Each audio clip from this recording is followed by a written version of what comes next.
A dictatorship has now emerged within our globalized world.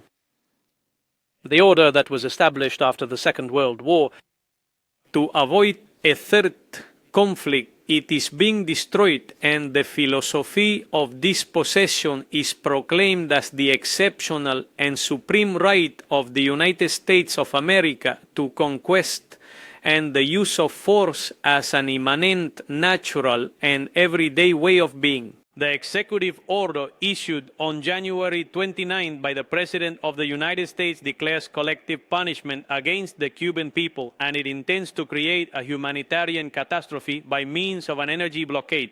Can a great power be permitted to attempt to destroy a small, peaceful nation, to provoke a humanitarian tragedy, to shatter its national culture, to subject a noble and compassionate people to genocide under the crude pretext of national security? Madam Vice President, a dictatorship has now emerged within our globalized world. The order that was established after the Second World War to avoid a third conflict, it is being destroyed, and the philosophy of dispossession is proclaimed as the exceptional and supreme right of the United States of America to conquest, and the use of force as an immanent, natural, and everyday way of being. Beyond all ideologies, every national state is currently facing a serious danger, completely irrespective of their specific cultural or political models.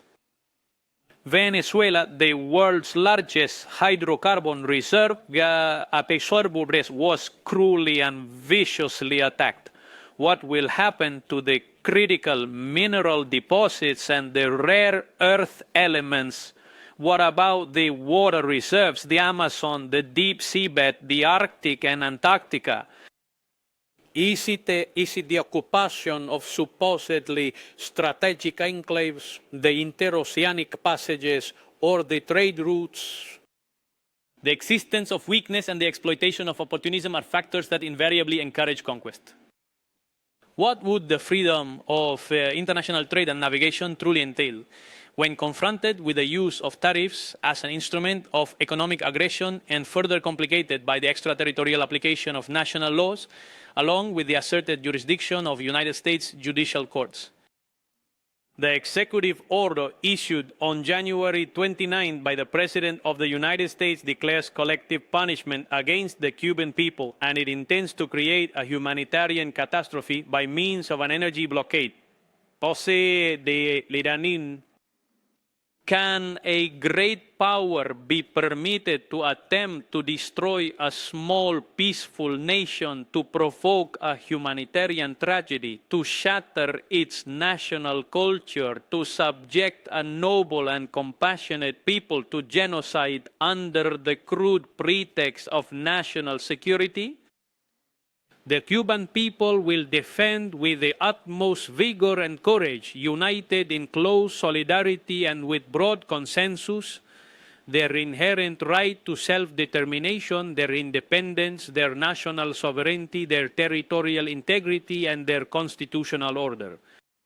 We will accomplish this with the cooperation of Cubans who reside in other parts of the world.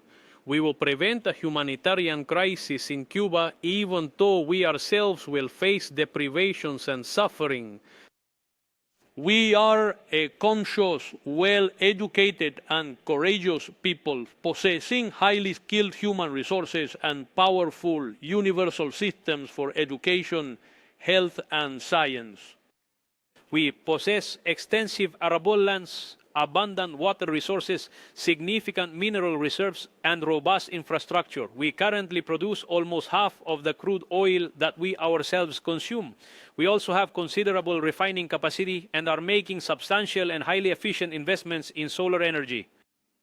Through immense suffering, 3 successive generations of the Cuban people have successfully overcome the economic blockade that has been imposed upon us by the United States for a period spanning more than 60 long years.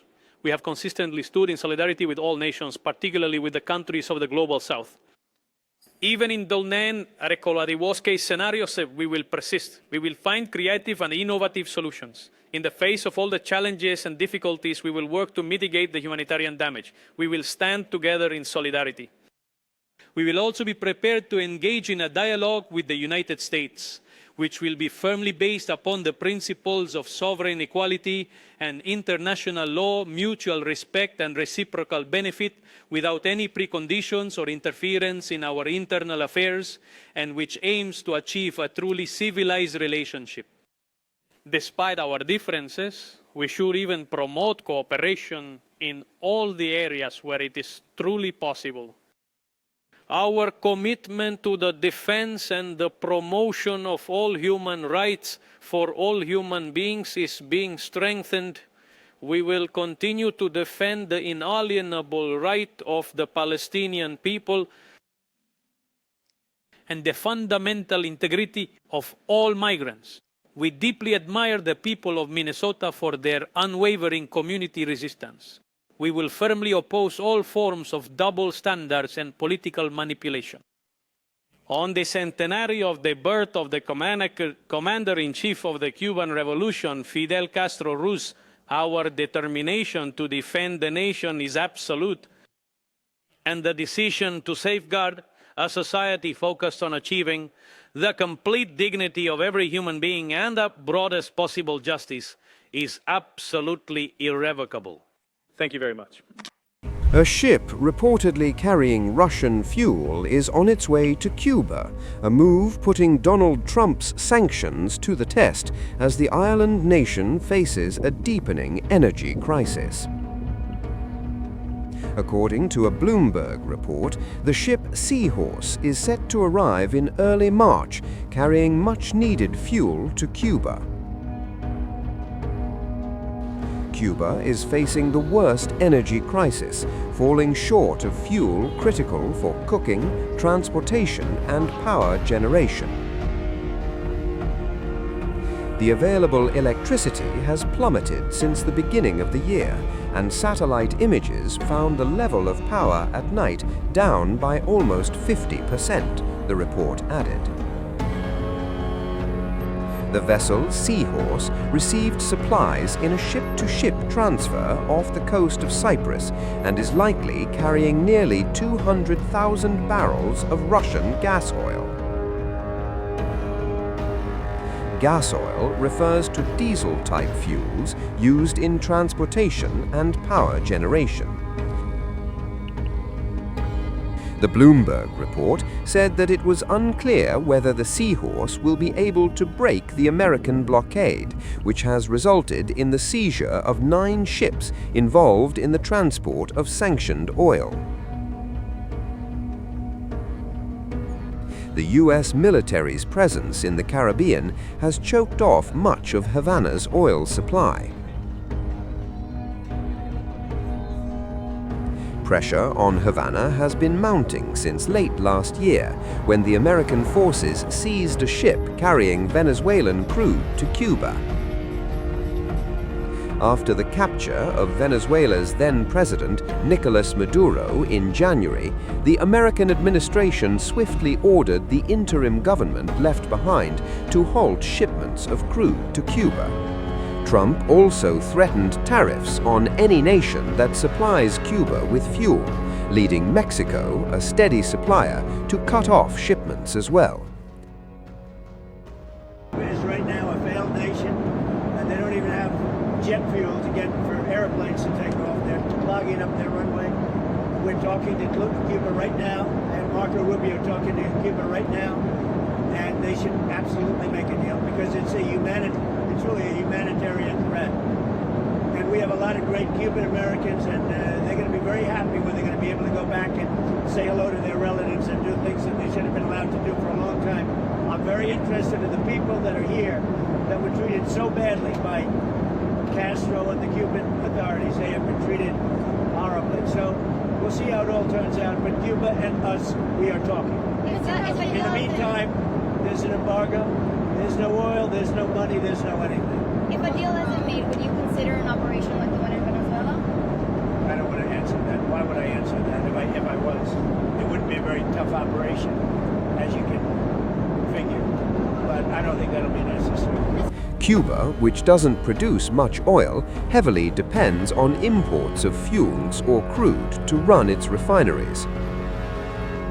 Russia, for its part, has come under deeper international sanctions over its 4-year-long war on Ukraine, and both US and European nations have stepped up moves to seize tankers from the so-called shadow fleet that helps keep sanctioned barrels flowing.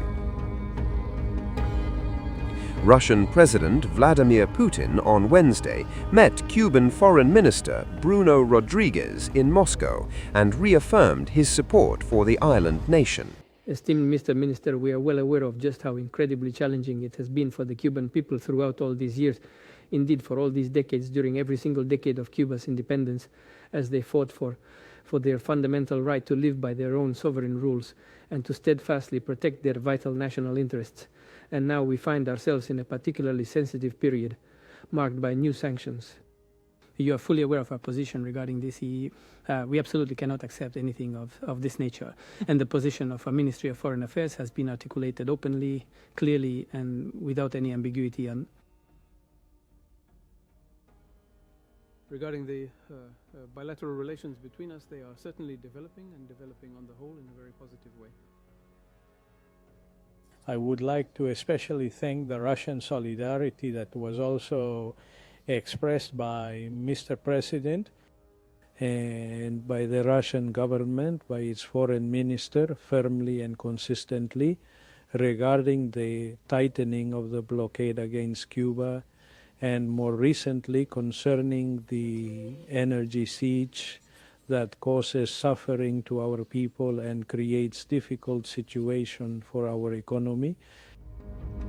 Russia has already started bringing thousands of its citizens home from Cuba.